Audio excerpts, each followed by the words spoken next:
Bismillahirrahmanirrahim. Assalamualaikum warahmatullahi wabarakatuh. Innal hamdalillah nahmaduhu wa nasta'inuhu wa nastaghfiruh wa na'udzu billahi min syururi anfusina wa sayyiati a'malina.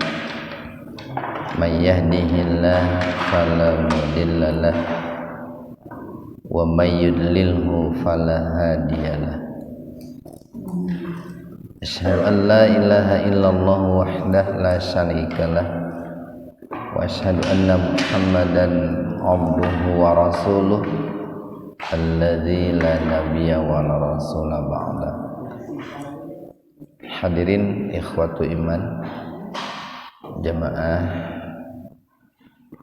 kuliah subuh yang mudah-mudahan senantiasa mendapatkan ridho dan ampunan Allah Subhanahu wa taala.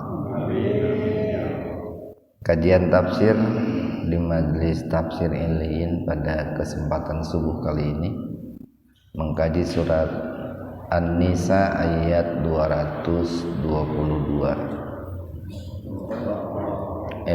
Al-Baqarah ayat 222. Halaman 35.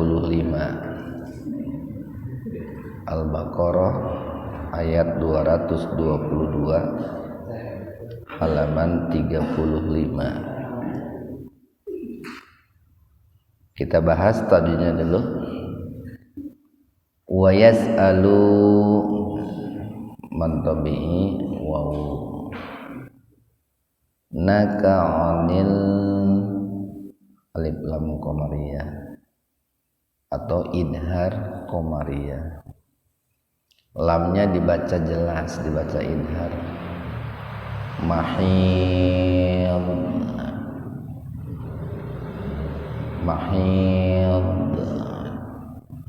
itu kalau mau berhenti di situ itu dibacanya dodnya dibaca sukun, qaf ta be jim dal. Jangan mahid, nah, jangan begitu. Itu kan bukan huruf qalqalah. Anil mahid. Jadi dibaca sukun kalau seandainya mau berhenti. Kalau mau disambung dan idealnya juga disambung, ya tetap dibaca kasroh. Anil mahid kul huwa adzan, ihfa hakiki atau ihfa abad. Fathatain ketemu dengan fa, jadi betul-betul dibaca samar. Alif maksurahnya diabaikan saja. Itu kan di situ ada alif maksurah, diabaikan saja. Fa'tazilun, alif lam samsiyah gunnah atau idgham samsiyah gunnah, langsung dimasukkan, diidghamkan ke huruf setelah lam. Nah kebetulan huruf setelah lamnya nun, jadi sambil mendengung, makanya alif lam samsiyah plus gunnah. Lun nisa mad wajib muttasil. Fil alif lam qamariyah, iya-nya diabaikan saja karena setelah ya mati bertemu huruf mati lagi, jadi langsung ke lam. Fil mahi mad tabi'iyah wala mad tabi alif taqa qalqalah sugro, huruf qaf yang sukun di tengah-tengah kata. Robu mad tabi wawu hunna. Kalau dalam ilmu tajwid nun bertasdid itu gunnah. Kalau dalam ilmu tajwid, kalau dalam ilmu qiraah itu, dalam ilmu tafsir dalam ilmu tafsir nun bertasdid itu disebutnya nun sakilah. Nun sakilah itu nanti akan bermakna taukid, akan bermakna taukid, dilarangan keras itu. Salah satu makna nun bertasdid itu larangan keras. Hatta man badal ya qalqalan sugra hurna. Kalau mau berhenti di situ nunnya dibaca fathah, tapi sedikit aja, gitu. Hampir tidak terdengar. Ya hurna. Fa idza madbi alif tatahhar tafhim. Ra mati didahului fathah. Jadi ra-nya dibaca tebal. Fa hamzah gelato, huruf hamzah yang mati di tengah kata. Jadi membacanya dihentakan, bukan dipanjangkan, bukan pa tu mantabi wawu hunna gunna. Kalau dalam ilmu tajwid, kalau dalam ilmu tafsir itu nun sakilah, nun yang dibacanya itu berat, nanti akan berdampak pada penafsiran, yaitu larangan atau perintah keras. Kalau di sini, kalau yang tadi berkaitan dengan larangan keras, ini perintah. Min idhara khalqi haitsu amarakumullah tafhim. Lafzul jalalah didahului oleh doma, jadi lafaz Allahnya dibaca tebal. Inna gunna nallah tafhim. Yuhibbut alif lam samsiyah tawwa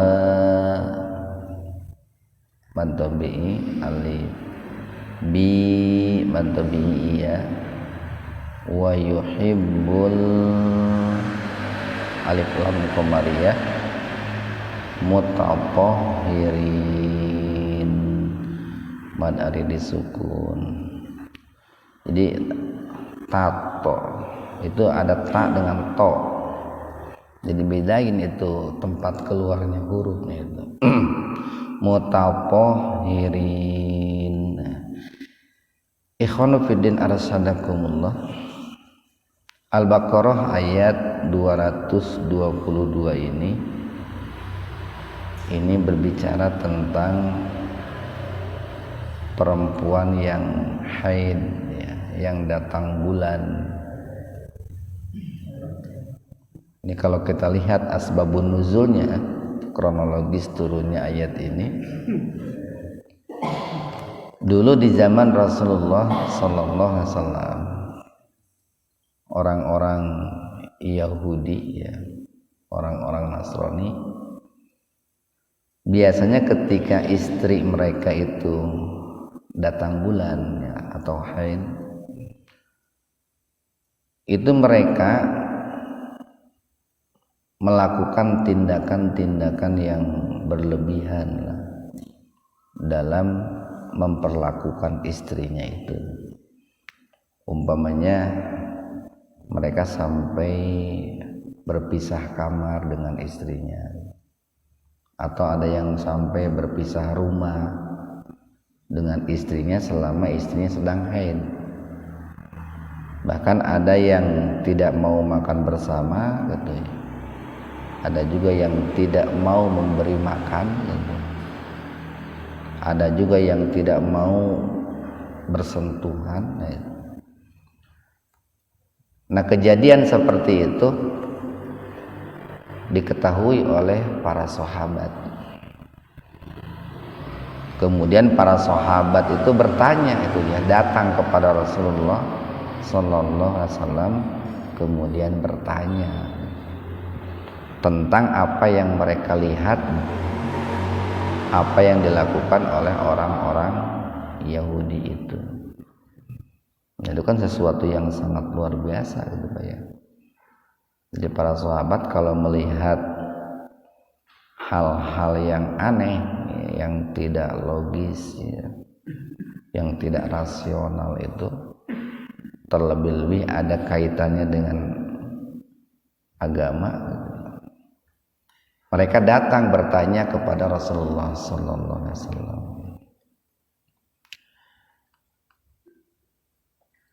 Jadi banyak tindakan-tindakan yang dilakukan oleh orang-orang Yahudi, Nasrani itu yang terkadang berlebihan gitu Pak. Dan seringkali ini pun diadopsi oleh sebagian umat Islam gitu. Tindakan berlebihan yang dilakukan oleh Yahudi Nasrani itu sering diadopsi. Makanya kalau di kalangan umat Islam ada yang sering disebut umpamanya pantangan katanya. Orang yang sedang berpuasa tidak boleh makan yang manis-manis, yang asin-asin. Kan ada di beberapa daerah itu kalau buka puasa itu harus dengan ubi-ubian gitu Pak, mesti dengan kentang gitu, mesti dengan singkong, tanpa ada rasa sedikit pun. Itu kan tindakan yang berlebihan sebetulnya. Nah, termasuk ini pun orang-orang Yahudi dalam memperlakukan istri mereka yang datang bulan itu berlebihan. Nah, maka para sahabat itu datang dan bertanya kepada Rasulullah sallallahu alaihi wasallam, dan pada saat itu Rasulullah pun bermunajat. Beliau bertanya kepada Allah Subhanahu wa taala tentang apa yang ditanyakan oleh para sahabat itu. Kul, katakanlah, huwa itu kembali kepada al-mahid. Katakanlah haid itu atau datang bulan itu ada itu kotoran gitu Pak. Kotor, sesuatu yang kotor. Jadi begini nih, darah yang keluar dari rahim perempuan itu ada 3 itu Pak. Ada 3 model darah yang keluar dari rahim perempuan. Yang pertama ada darah haid. Yang kedua ada darah istihadah atau darah penyakit. Yang ketiga ada darah nifas itu. Yang ketiga ada darah nifas, darah yang keluar setelah seorang istri itu melahirkan, seorang wanita itu melahirkan. Nah, untuk darah haid itu keluarnya ketika perempuan itu sehat gitu Pak. Sekali lagi, darah haid itu adalah darah yang keluar di mana perempuan itu sehat. Jadi bukan karena sakit ya, bukan karena penyakit. Justru perempuannya itu sehat. Bahkan haid sendiri itu salah satu solusi yang diberikan oleh Allah untuk mengeluarkan kotoran-kotoran yang ada pada perempuan itu. Nah, kalau seandainya darah istihadah itu darah yang keluar dari rahim perempuan di mana disebabkan oleh penyakit. Penyakitnya macam-macam Pak. Bisa penyakit fisik, bisa penyakit psikis. Penyakit psikis biasanya umpamanya perempuan itu terlalu sedih ya. Bisa keluar darah istihadah gitu. Terlalu stres gitu. kemana dicarekan wae ku salaki gitu, bisa keluar darah istihadah itu. Atau juga karena fisik, berkaitan dengan fisik, umpamanya terlalu gemuk itu bisa keluar istihadah, terlalu kurus bisa keluar istihadah, atau karena kanker, karena tumor gitu ya, karena kista biasanya, atau karena salah dalam memasang alat kontrasepsi. Nah itu bisa keluar darah istihadah. Nah kalau darah nifas itu darah yang keluar dikarenakan melahirkan jabang bayi itu. Nah ketiga darah itu kan tentu memiliki hukum yang berbeda gitu. Bagaimana menyikapi keluar tiga model darah tadi, dan memiliki ciri-ciri yang berbeda, Pak. Memiliki ciri-ciri yang berbeda. Kalau darah nifas barangkali sangat mudah untuk dibedakan, karena tidak mungkin keluar nifas kalau tidak melahirkan gitu, Pak. Tapi untuk yang dua ini kan seringkali susah untuk membedakan antara darah haid dan darah istihadah. Nah biasanya ada beberapa tanda ini, Pak. Umpamanya nih kalau yang dijelaskan oleh para ulama gitu ya. Kalau darah haid itu biasanya warnanya itu ini, warnanya itu merah tua gitu ya, merah tua ya, atau mirip dengan tanah gitu Pak ya. Ada yang menyebutnya itu coklat itu Pak ya. Kalau Imam Syafi'i itu mengatakan ada 5 ya, ada 5 warna darah haid itu. Pertama adalah hitam gitu, yang kedua merah tua gitu, yang ketiga kuning, yang keempat coklat, 5 ya seperti tanah itu Pak.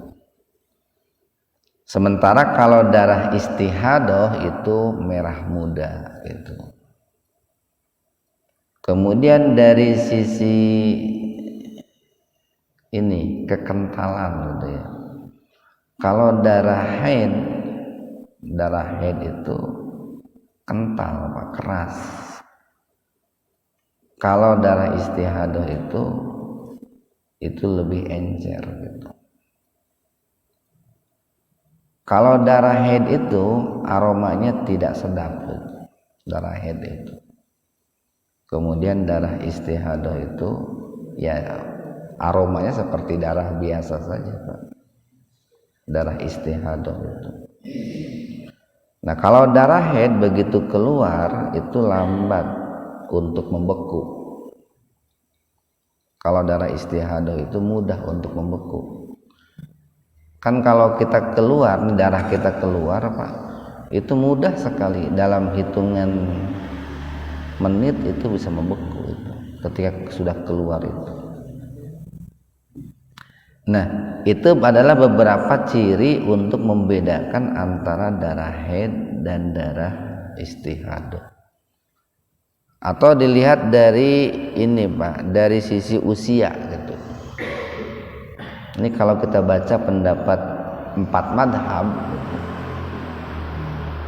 Imam Hanafi mengatakan bahwa seorang perempuan dikatakan mengeluarkan darah haid itu minimal umurnya 9 tahun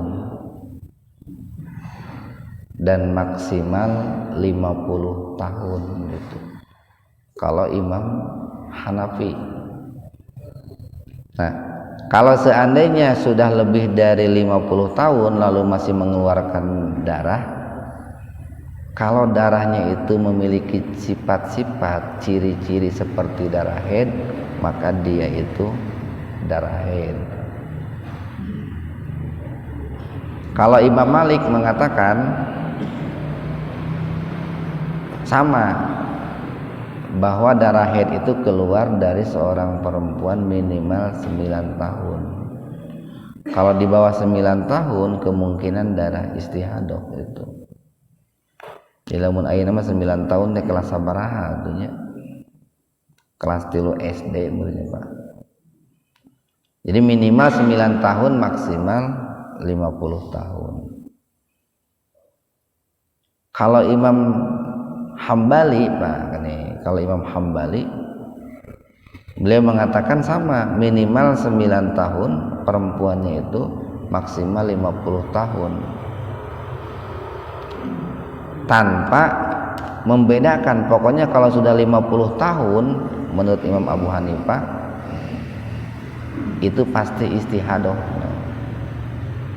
Jadi ada beda sedikit dengan Imam Abu Hanifah, Imam Hambali itu. Kalau Imam Abu Hanifah mengatakan lewat 50 tahun kalau ciri-cirinya seperti ciri-ciri darah haid, maka itu darah haid.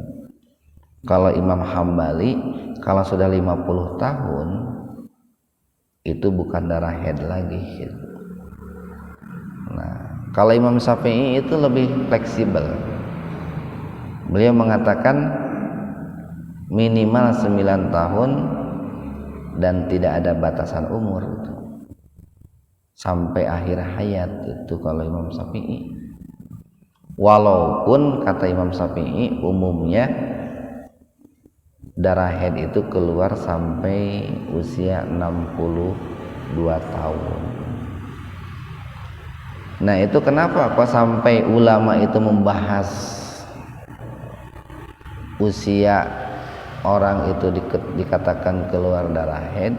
Karena nanti haid itu kan berkaitan dengan persoalan-persoalan yang lain, Pak. Umpamanya bagaimana hukum perempuan yang haid itu mengerjakan sholat, gitu Pak, mengerjakan puasa. Ada kaitannya haid itu dengan masa idah kan Pak. Ada haid itu kaitannya dengan hukum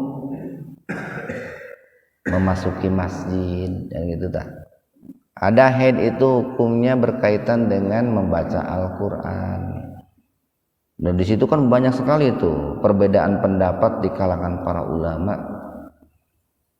tentang bagaimana hukum perempuan yang haid itu melakukan ini banyak.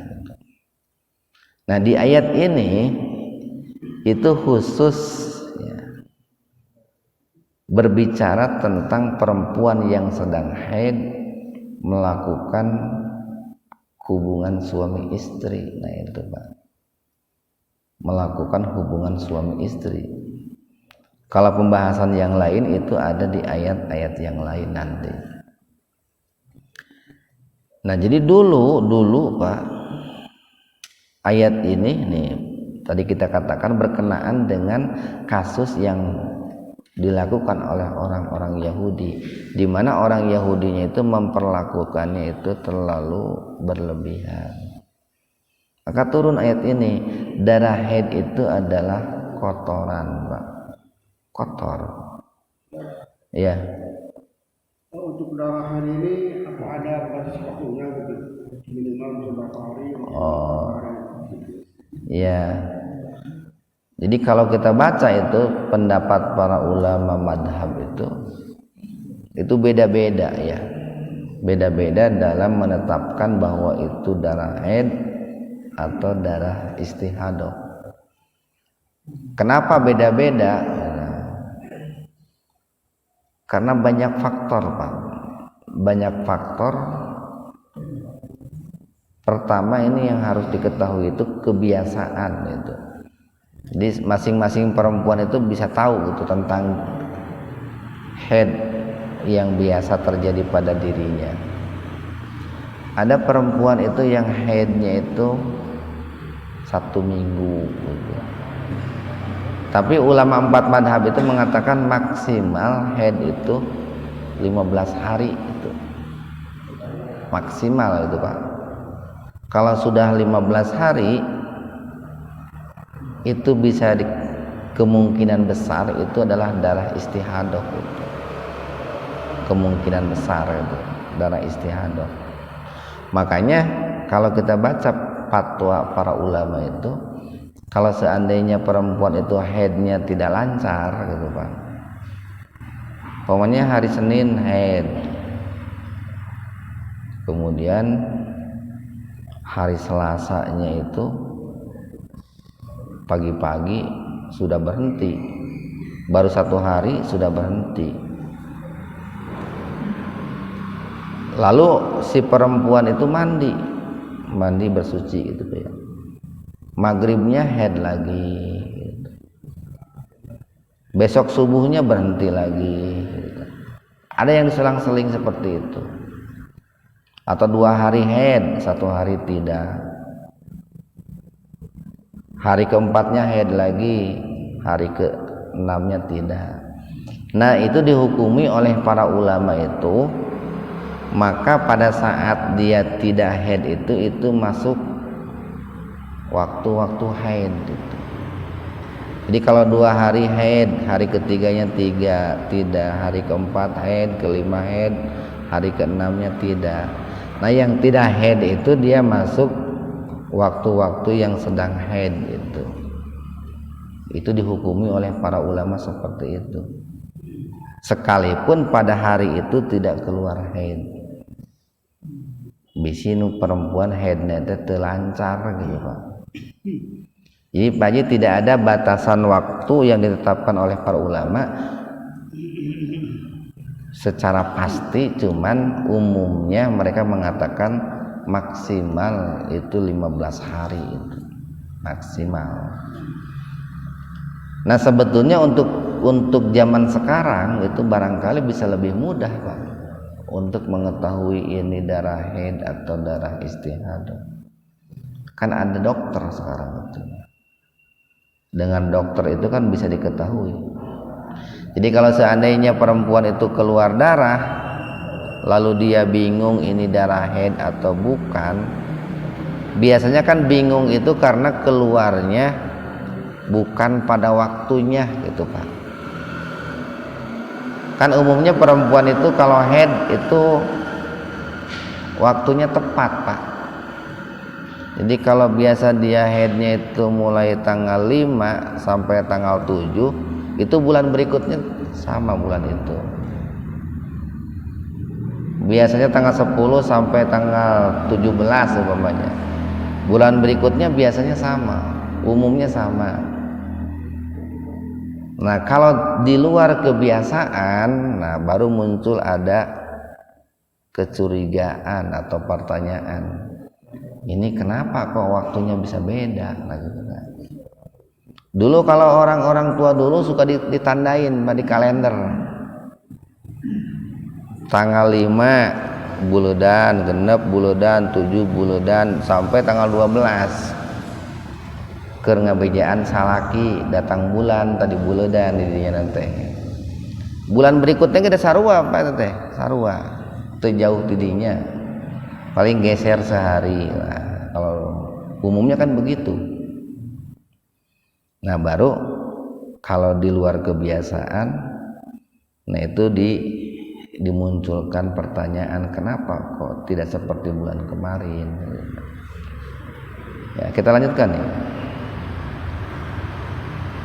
Jadi itu adalah kotoran Pak, darah kotor ya. Untuk perempuan itu Ya. saya masih haid. Iya. Karena ditunda dan itu dalam haji atau umroh. Ya. Ya nanti kita fokus dulu lah ke sini pembahasannya nih. Sebab kan tadi saya katakan bicara tentang haid itu ada kaitannya dengan hukum masuk masjid, hukum membaca Quran, hukum menunaikan ibadah haji, hukum berpuasa. Nah di situ cukup banyak perbedaan pendapat di kalangan ulama 4 mazhab, sehingga ketika membahasnya pun kita itu harus cukup ini ya, cukup alot dan cukup mendetil gitu. Karena berkaitan dengan perbedaan pendapat gitu tak? Berkaitan dengan perbedaan pendapat. Jadi kalau seandainya kita bahasnya secara sepintas nanti suka menimbulkan ini kesalahpahaman. Kalau dibahasnya secara sepintas. Jadi bagusnya kalau membahas tentang perbedaan pendapat itu dimunculkan Pak, pendapat dari ulama 4 madhab itu. Nah baru setelah dimunculkan nanti oleh kita ditarjih gitu. Mana di antara ulama 4 madhab itu yang pendapatnya lebih logis dan lebih rasional sehingga bisa diambil. Nah ya terima kasih Pak Haji. Nah perintah Allah nih terkait perempuan yang sedang haid kepada para suami itu fa'tazilu, maka tinggalkanlah. Tetapi ini ya dalam menafsirkan kata meninggalkan itu harus dikaitkan dengan hadis ini Pak. Kenapa harus dikaitkan dengan hadis? Sebab kalau kita tidak membatasinya dengan hadis, nanti bisa jadi meninggalkannya itu ya tadi seperti yang dilakukan oleh orang-orang Yahudi itu sampai rumah mereka berpisah, sampai kamar berpisah, sampai tidak mau makan bersama, minum bersama. Nah itu kalau tidak dibatasi dengan hadis. Makanya kan Nabi mengatakan begini, lakukanlah terhadap perempuan yang sedang haid itu segala hal. Nabi mengatakan segala hal kecuali nikah itu Pak, kecuali berjima, berhubungan badan. Jadi hanya satu yang dilarang dilakukan oleh seorang suami ketika haid itu, ketika istrinya haid itu adalah melakukan hubungan badan atau berjima. Selain itu boleh itu Pak. Selain itu boleh. Jadi fa'tazilunya itu harus dibatasi dengan hadis. Fa'tazilu maka tinggalkanlah an-nisaa, istri-istri itu fil mahid, di waktu mereka sedang datang haid. Haid itu kalau secara bahasa ini Pak, mengalir atau banjir mengalir. Nah itu definisi haid itu begitu, artinya darah yang mengalir dari kelamin perempuan yang sudah balik pada waktu yang tertentu gitu Pak, dengan ciri-ciri tertentu. Jadi pertama ada perintah tinggalkan, tapi dalam arti meninggalkannya itu harus dibatasi dengan hadis, jangan berlebihan gitu Pak. Wala dan janganlah nih, kedua larangan, wala dan janganlah takrobuhunna, kalian mendekati mereka hatta sehingga yatahurna, mereka itu bersuci gitu. Nah ini kalau kita lihat nih Pak nih, pendapat para ulama itu bicara tentang suami memperlakukan wanita sedang haid itu berpijak dari hadis tadi, itu hanya seputar hukum suami menggauli istrinya dalam arti bersebadan Pak, tidak di luar itu Pak, tidak di luar itu. Jadi kalau seandainya suami istri berjabatan tangan boleh gitu Pak. Suami mencium istrinya boleh gitu. Suami umpamanya bergandengan tangan boleh, bercumbu boleh. Yang dilarang itu adalah bersebadan saja. Jadi kata patazilu dengan wala taqrabunya itu tadi saya katakan harus dibatasi dengan hadis Nabi, di mana Nabi mengatakan lakukanlah segala sesuatu terhadap istri yang sedang haid itu kecuali bersebadan itu. Nah, ini kan di masyarakat tertentu, Pak, umpamanya di kalangan orang awam itu, ya tadi masih banyak tindakan-tindakan yang berlebihan, Pak, memperlakukan istri yang sedang haid itu.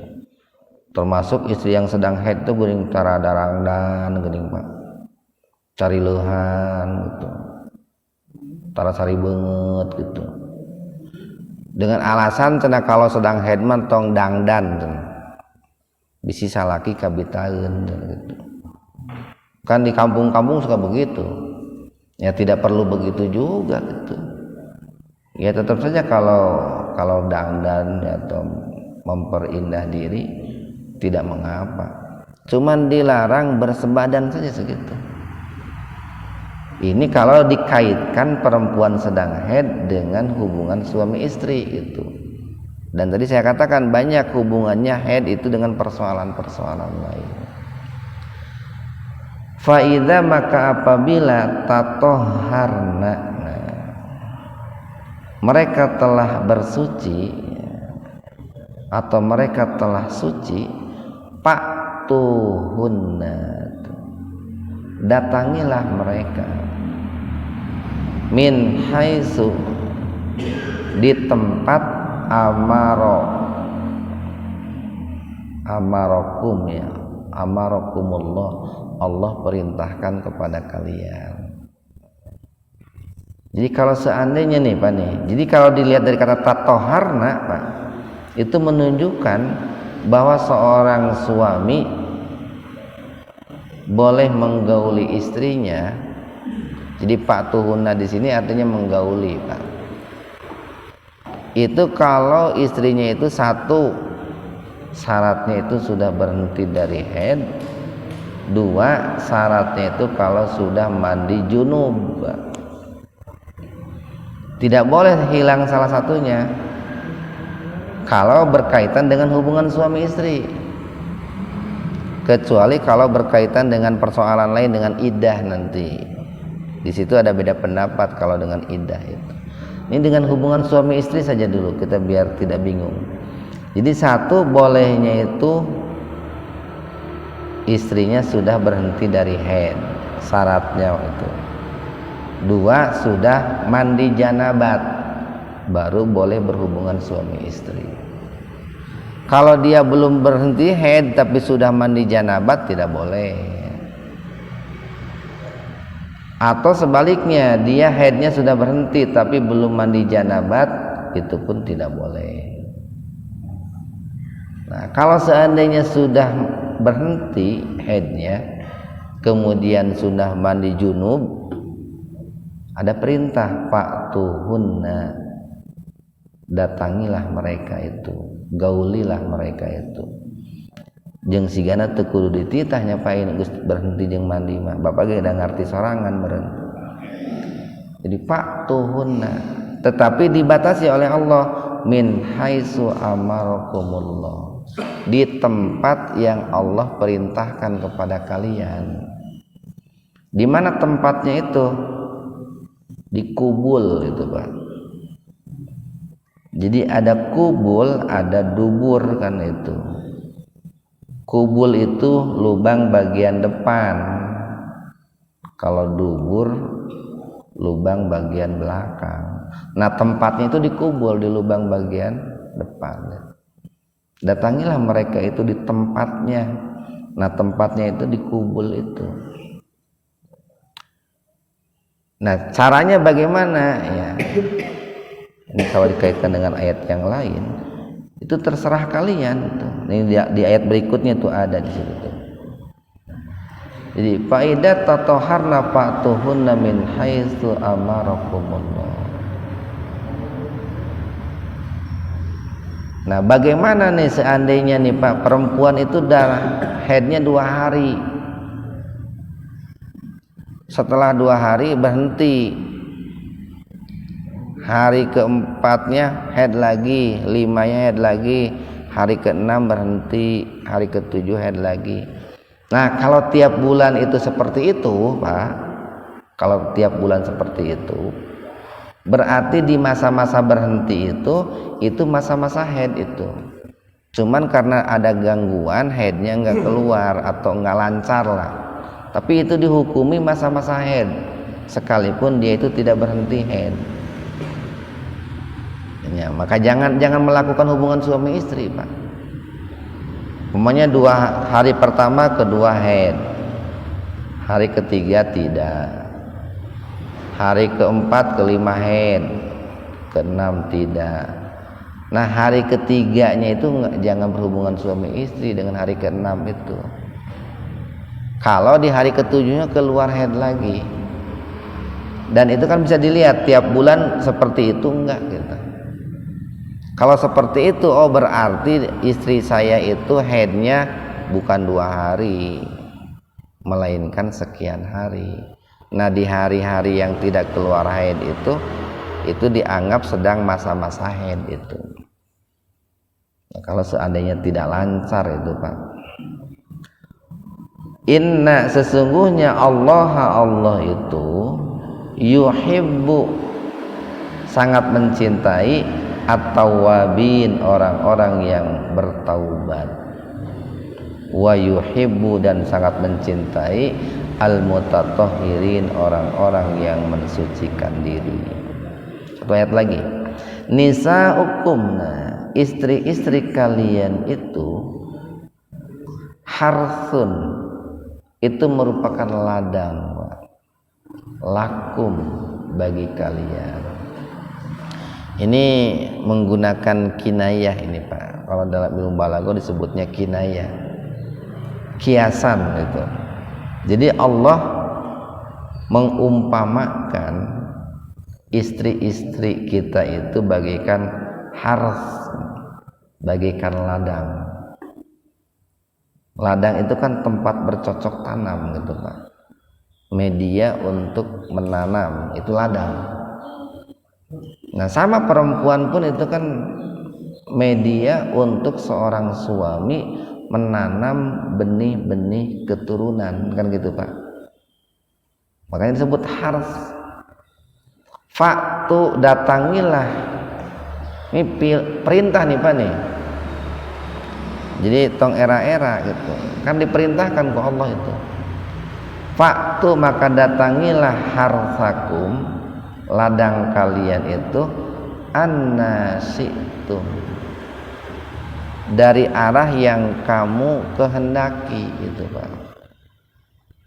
Ini kalau kita lihat asbabun nuzul ayat ini, dulu orang-orang Yahudi itu mereka punya anggapan bahwa kalau berhubungan badan dengan istri, suami istri berhubungan badan, lalu berhubungan badannya itu dari arah belakang Pak, di belakang tapi ke depan gitu Pak, ke kubul, mereka beranggapan bahwa anaknya itu akan lahir dalam kondisi juling, dalam kondisi cacat.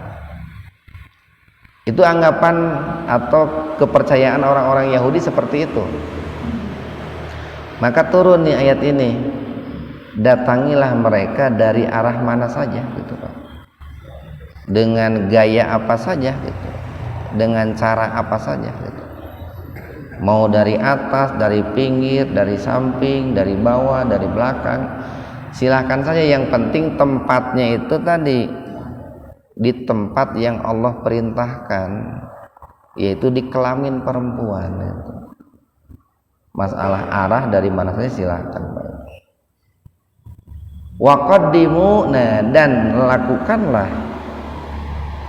Nah di sini ada yang diijaz, ulama mengatakan waqaddimul khaira, dan lakukanlah kebaikan-kebaikan li anfusikum, untuk diri kalian. Bagaimana yang dimaksud dengan melakukan kebaikan untuk diri kalian itu? Umpamanya nih Pak, sebelum berhubungan suami istri itu kan disunahkan berwudu gitu Pak. Bahkan kalau mau tidur kan kita dianjurkan untuk berwudu.